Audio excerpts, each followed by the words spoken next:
ధర్మం వేరు, మతం వేరు. సో అదే ధర్మానికి అర్థం కూడా తెలియని వాళ్ళు మాది ధర్మాన్ని వేస్తున్నారు. అదే పిచ్చిగా పోతే బ్లడ్ ఎలా క్లీన్ చేస్తుంది? ఎవరైనా అది చిన్న పిల్లల్ని అడిగితే ఎవరే సబ్బు క్లీన్ చేస్తుందా, బ్లడ్ క్లీన్ చేస్తుందా?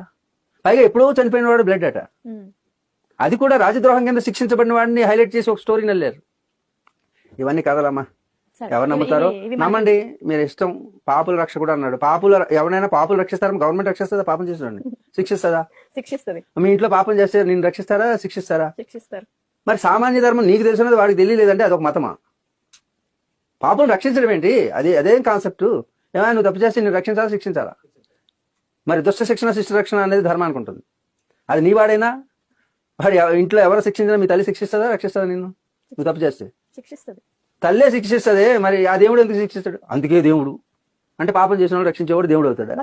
అంతేగా నా దగ్గరికి వచ్చి ఎవరో చెప్పు నీకు రక్తంతో శుద్ధి చేస్తా, రాత్రికి ప్రార్థన చేస్తా, ఇవేటి రాత్రి ప్రార్థనలు ఇవన్నీ, ఇదంతా కూడా ఏదో జరుగుతుంది.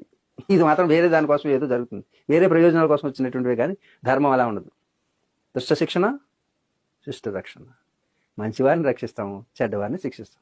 చెడ్డవారిని రక్షిస్తాము, మంచివారిని శిక్షిస్తాం అనే ఇదేం ధర్మం?